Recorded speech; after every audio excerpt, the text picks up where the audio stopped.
ई समय से तहार वक्त शुरू हो गईल बा।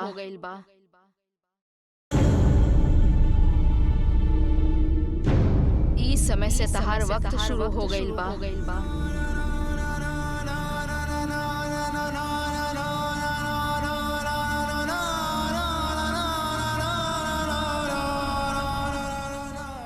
लाली से शादी करे वाला सिर्फ तू ही बाड़ा बंगारी।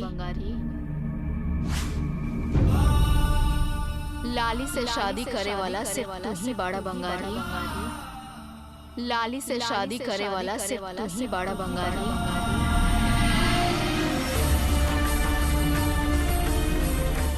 ओकरा से शादी करे खातिर ही तहार जन्म भइल बा।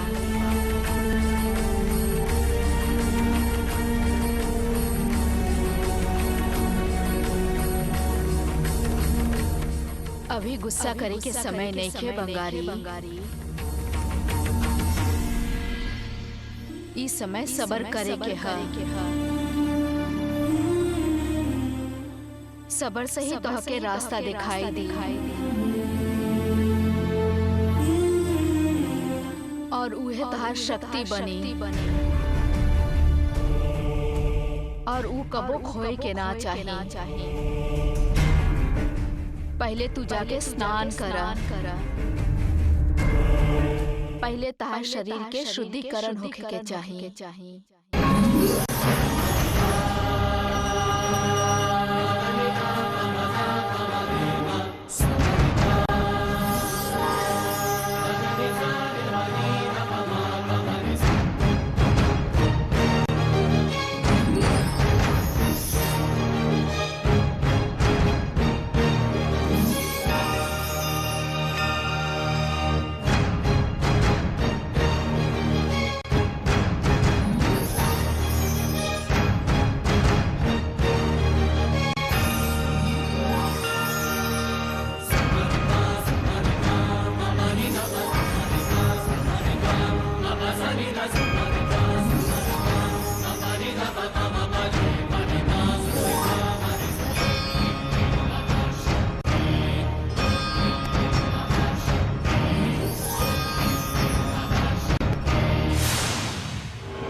कौनो हाल में शादी ना होके के चाहिए। श्री चक्र विरूपाक्ष के ना मिले के चाहिए।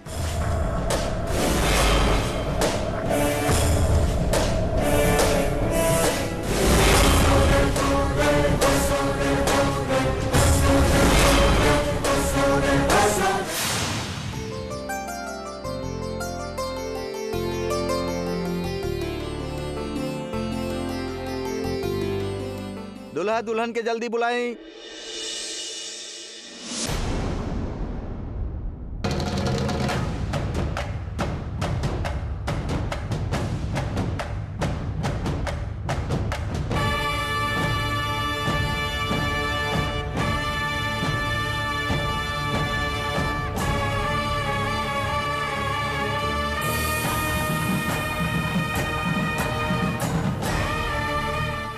श्री चक्र स्वरूपी बच्चा हमार घर में घूमी।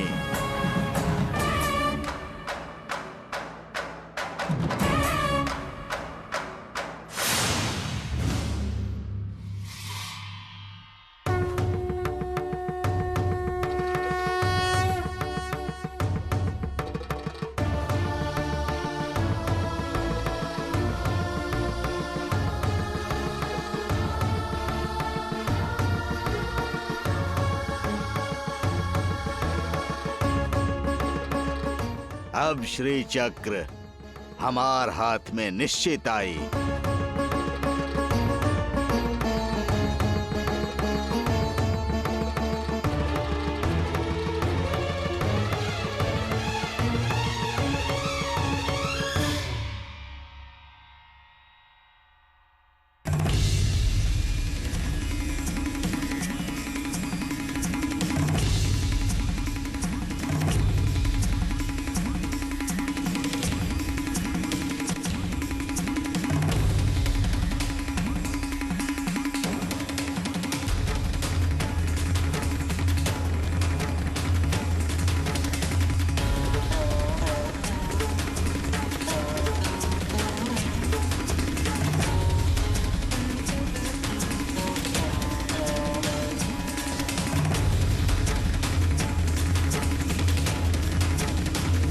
10वां पूर्णिमा के दिन श्री चक्र स्वरूपी बच्चा के जन्म होई।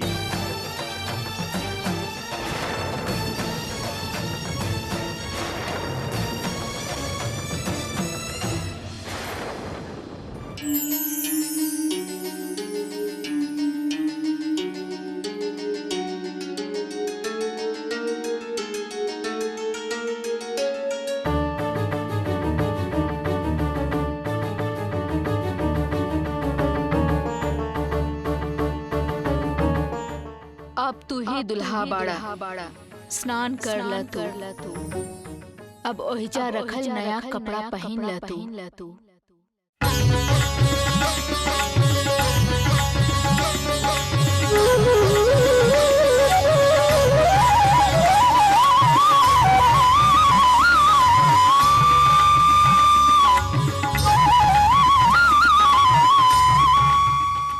ई तहरे खातिर रखल बा।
चक्र हमार हो।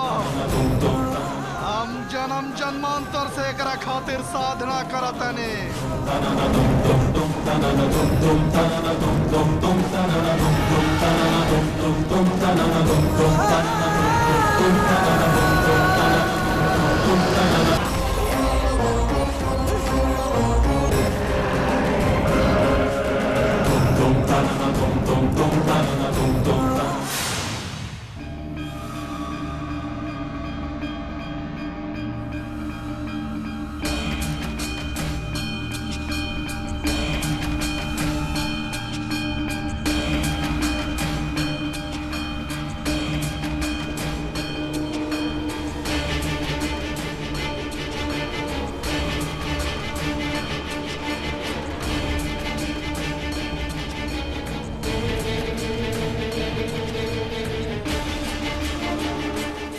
दुल्हन के रूप में एकरा आवत देखत बानी त ऐसन लागत बा कि साक्षात श्री चक्र हमरा सामने आ रहल बा।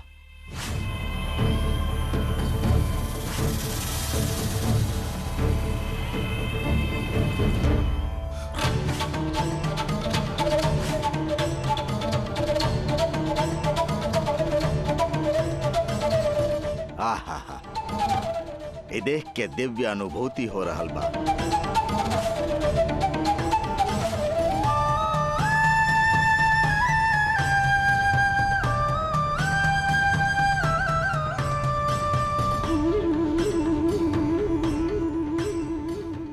विरूपाक्ष, तो जीत गईला। माता के विरुद्ध अपन लड़ाई में तुहार विजय भइल।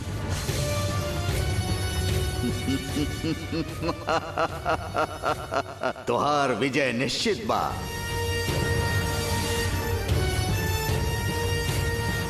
अभी चक्रपुरी के हम ही होखब चक्राधिपति।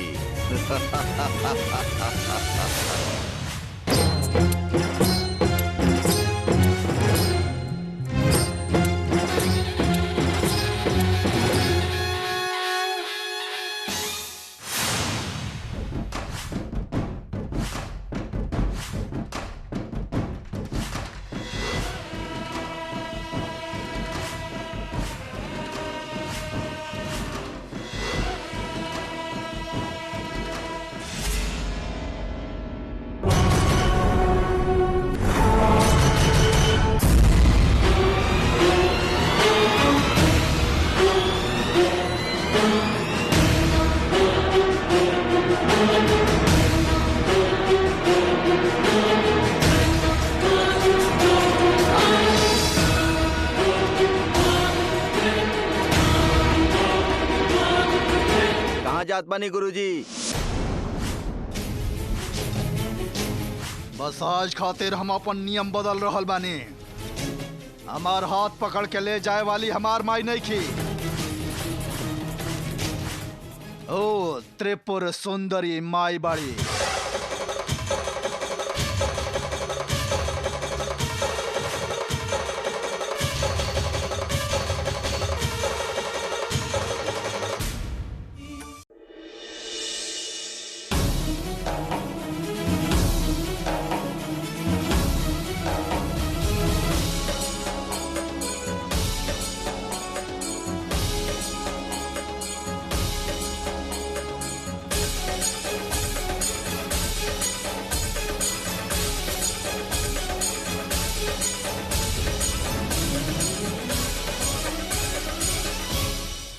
अब तू मंदिर आवा।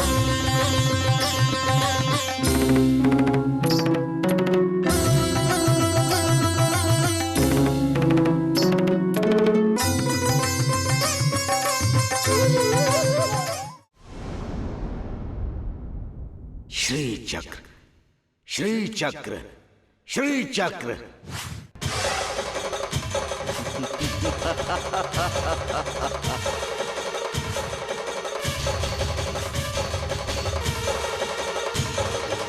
अब खुद गर्भगृह से माता बाहर आके रोकी हैं, तब वो श्री चक्र हमरा मिले से ना रोक सकेली।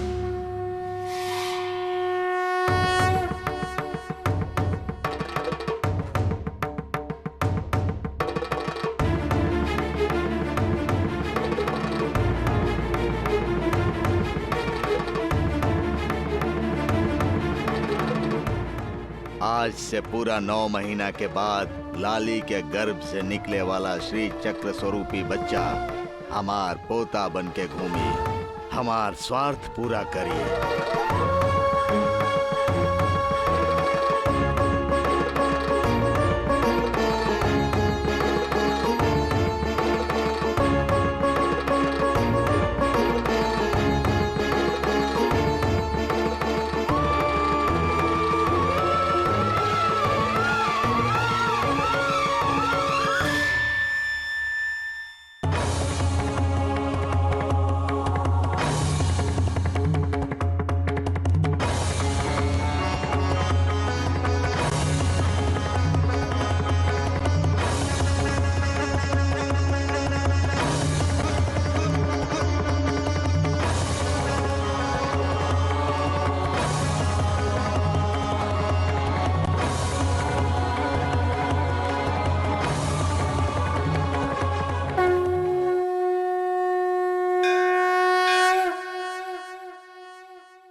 जाके तू बिल्कुल दुल्हा लगत रहा। रउआ कहाँ बानी?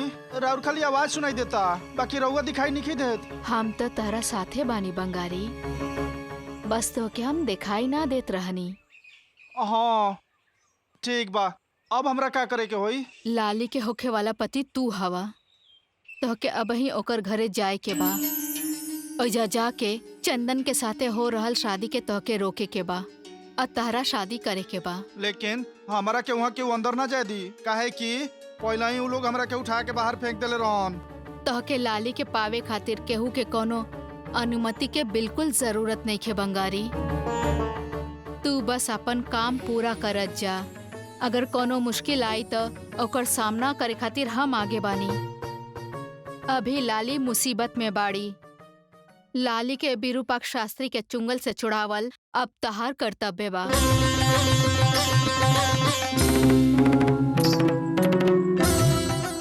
जा लाली से शादी करा, ओकरा बाद जवन होई हम सब देख लेब।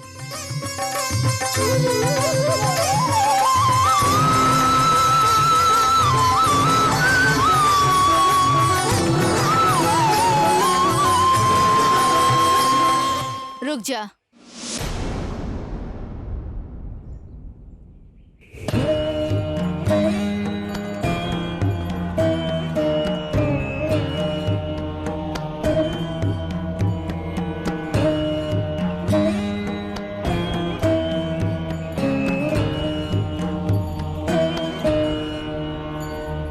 बंगारी, लाली से तहार शादी माता के पवित्र होखे वाला सेवा है। कोनो भी कारण से तोहर लाली के संगे शादी सांसारिक सुख खातिर बिल्कुल नहीं खे। दाम्पत्य के बारे में तो के बहुत आशा ना रखे के चाहिए।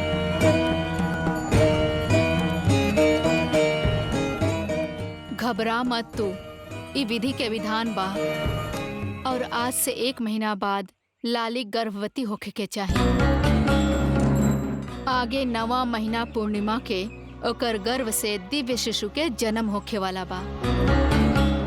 लाली के गर्भवती होखे के कारण तहरा होखे के चाहिए। यह माता के संकल्प है। प्रकृति द्वारा दियल गईल कार्य तहरा और लाली बिना कबो भी पूरा ना हो सकी। अब सब कष्ट भूल जा तू, समझ गईला ना? अब तू जा। सुमनसवन्दित सुन्दरि माधवि चन्द्र सहोदरि हेममये मुनिगणवन्दित मोक्षप्रदायिनि मञ्जुलभाषिणि वेदनुते।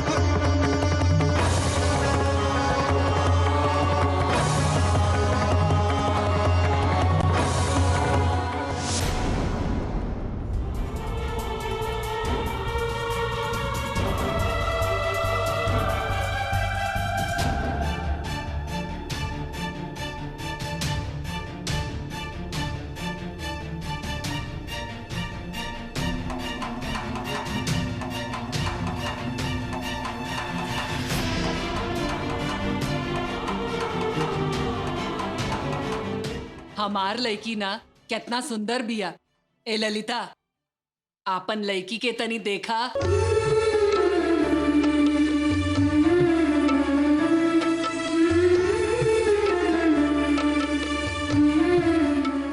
शर्म के मारे ही कितना सुंदर लागत बिया। शर्माई ना का माँ जी, तनी देर के बाद ही एकर होखे वाला पति एकर सामने होखी।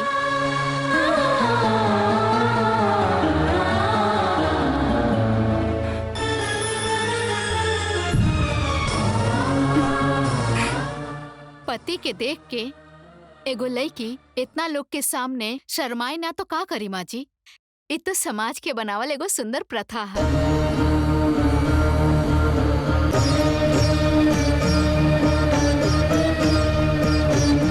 और देख ला कितना शांत लग रहल बिया।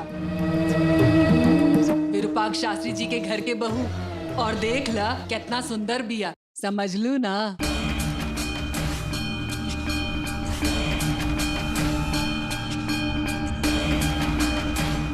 एकर संस्कार ही ऐसन बा।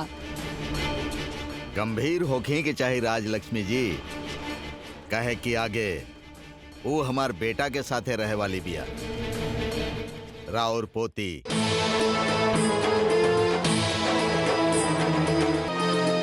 और वैसे हमार बेटा थोड़ा गुस्सैल बा, एकरा संभारे वाला भी तो चाहिए।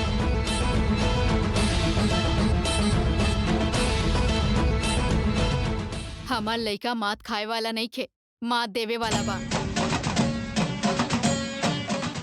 और 1 महीना बाद उ कैसन रही ई देखब।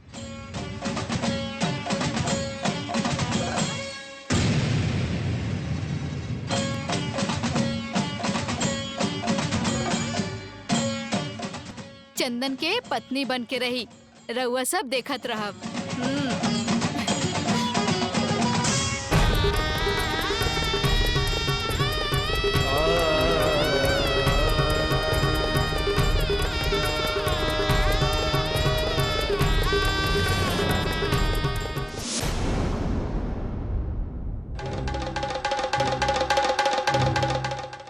माई, तहरे क्षेत्र में तहरे खिलाफ काम हो रहल बा। विरूपाक्ष कर रहल बा षड्यंत्र, लेकिन तहरा पता नहीं खे ओकर उ पाप कार्य में ओ निर्दोष कन्या के बलि ना होके के चाही माई।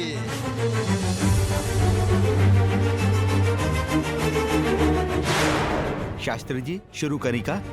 हाँ, प्रारंभ करें।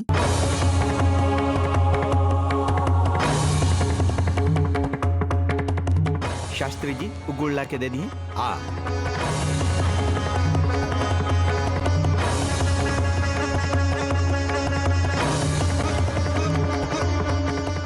ला बेटा, ले माता जी। ईला ओम सुलग्न सावधान, सुमुहूर्त सावधान, लक्ष्मी नारायणाभ्या नमः सावधान। गुड़ चावल ले ले बेटा।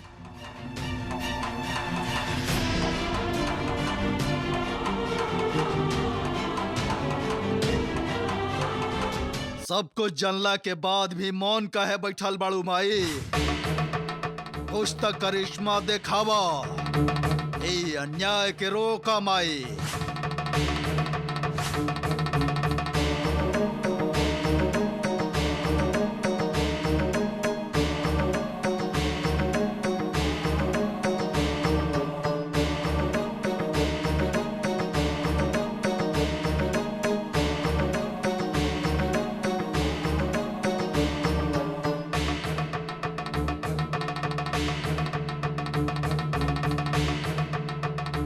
अब श्री चक्र हमार हाथ में निश्चित आई। ओ श्री चक्र विरूपाक्ष के हाथे ना लागे ऐसन कुछ करा माई। अगर तू चाहा तो कुछो संभव बा माई। तू अवतार लेके एक क्षेत्र के उद्धार करा माई।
डाल द।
हवामहे सुगन्धं पुष्टिवर्धनम् पूर्वामुकमिव बन्धनात् मृत्योर्मुक्षीयमामृतात्।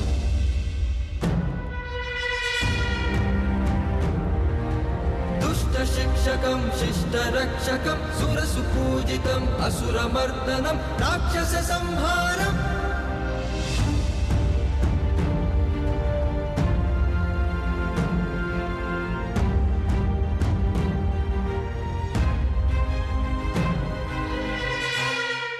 शास्त्री जी चावल गुड़ लेके आई।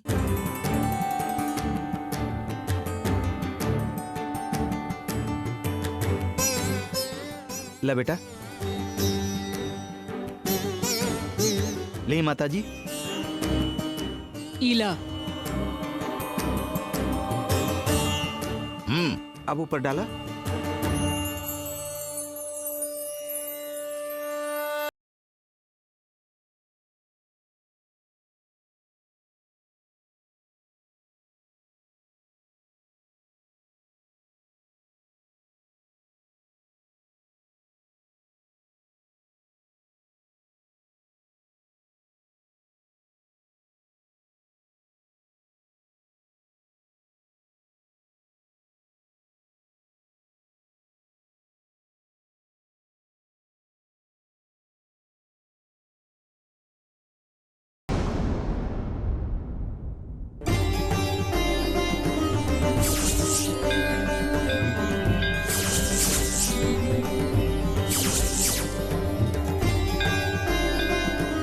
के हो तू और हमार नाम तू कैसे जाना ताड़ू?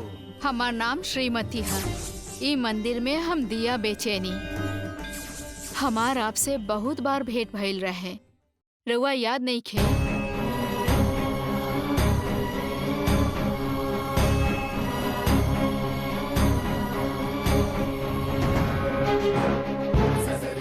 नहीं खे याद आवत। रहे दी, कोनो बात नहीं खे। रउआ माता के बोलनी है, का चाही रउआ के? अन्याय हो रहल बा।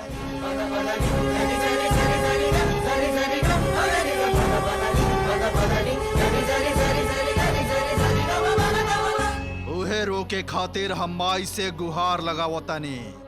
तू निश्चिंत रहा, काल रुद्र सिद्धेश्वर कल की ऊ माँ अपन कर्तव्य के जरूर पूरा करी है, अन्याय के रोकी है।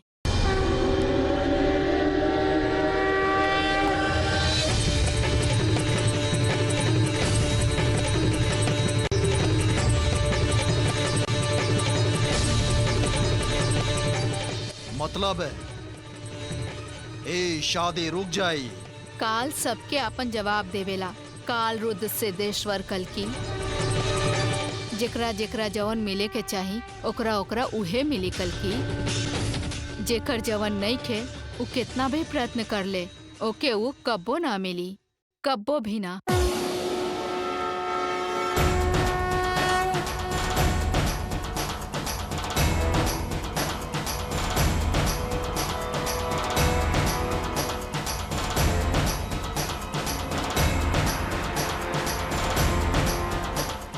डाल द।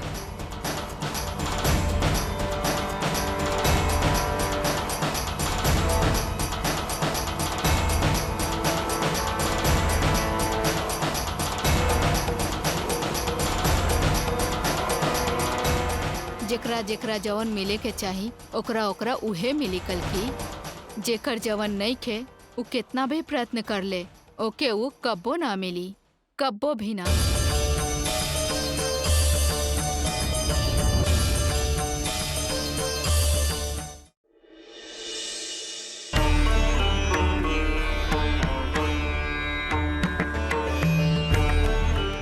विरूपाक्ष शास्त्री के प्रयास पानी में हवन जैसन बा का?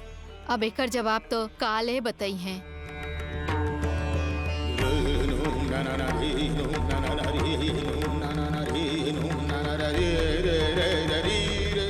मनुष्य के तो प्रयत्न करे के चाहिए आगे बढ़े खातिर।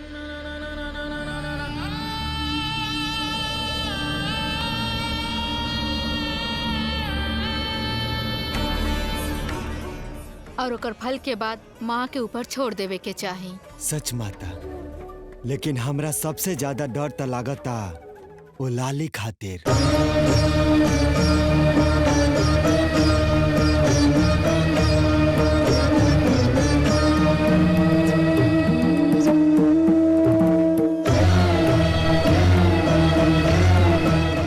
वो लाली सीधा हिया, माँ के मंदिर के छोड़ के और कुछ नहीं खे जानत।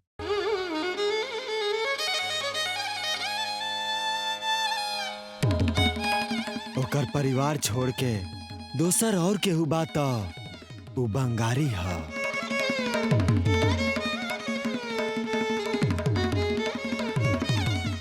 और उ ओकरे पे यकीन करेले और ओकरे से शादी के आशा रख ले बिया। पानी पानी पानी मा पानी पानी पासा नि सा मा मा रे रे सा सा रे रे सा सा नि रे सा सा नि नि पा पा नि नि पा पा मा मा रे मा पा नि सा सा। लाली विरूपाक्ष शास्त्री के कुतंत्र के बलि चढ़ रहल बिया।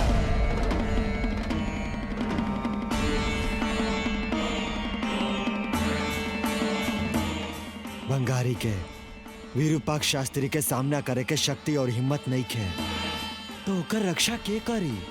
असल में लाली के कोनो रक्षा के जरूरत नहीं खे। ऊ अभी एगो शक्ति स्वरूप बिया। ओकरे अंदर दैवीय शक्ति संचय भइल बा। माता के संकल्प और लाली के भक्ति के समागम हो गइल बा। अभी उ शक्ति और भक्ति के स्वरूप बन गइल बिया। ओकर शरीर एगो सूरज के आभा जैसन चमकता और जरूरत पड़ला पर उहे आभा आग बन के ओकर रक्षा भी करी। इहे माँ के संकल्प है।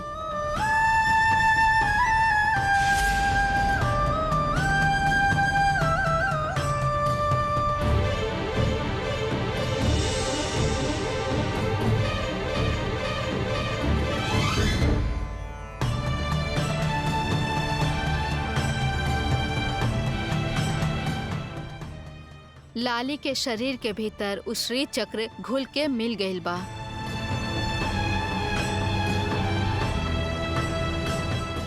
और उहे ओकर शरीर में शक्ति संचय के कारण भी बा।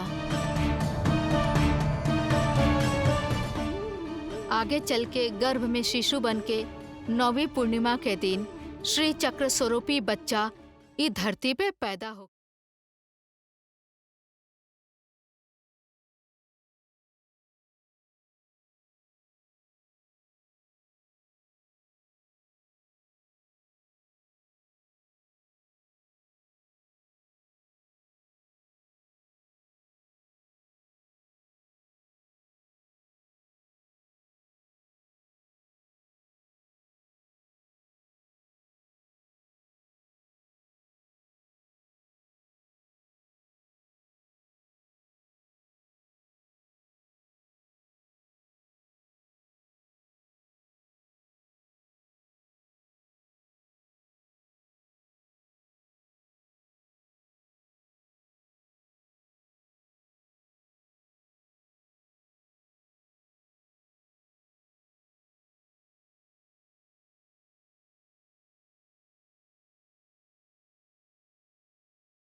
अब श्री चक्र हमार हाथ में निश्चित आई।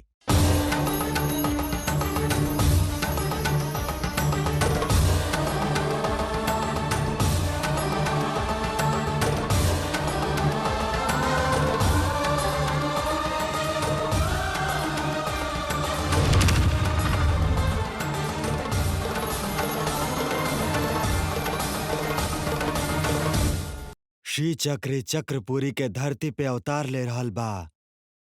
ई खुशी के बात बा, लेकिन उ चंदन के वश में हो जाई तो ये लोक के कल्याण ना हो पाई माता।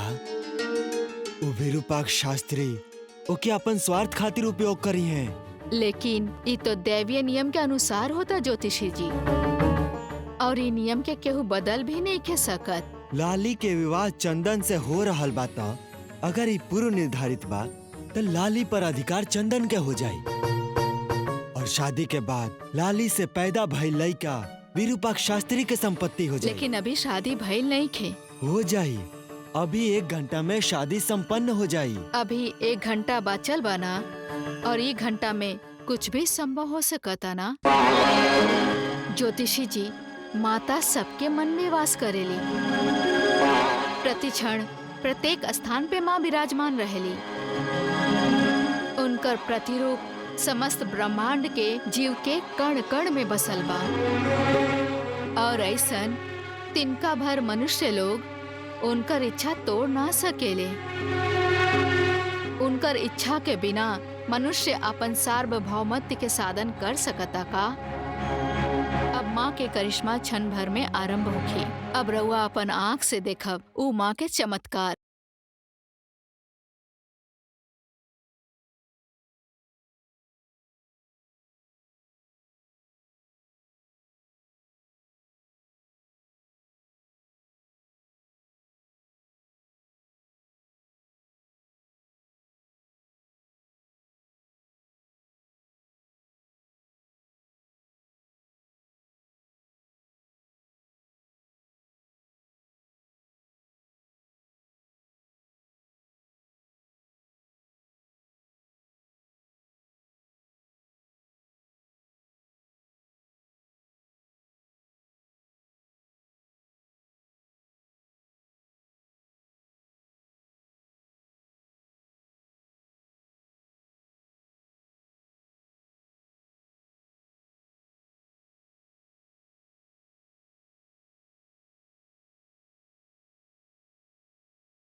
ओम सर्वमंगल मांगल्ये शिवे सर्वार्थ साधिके शरण्ये त्र्यंबके गौरी नारायणी नमोस्तुते।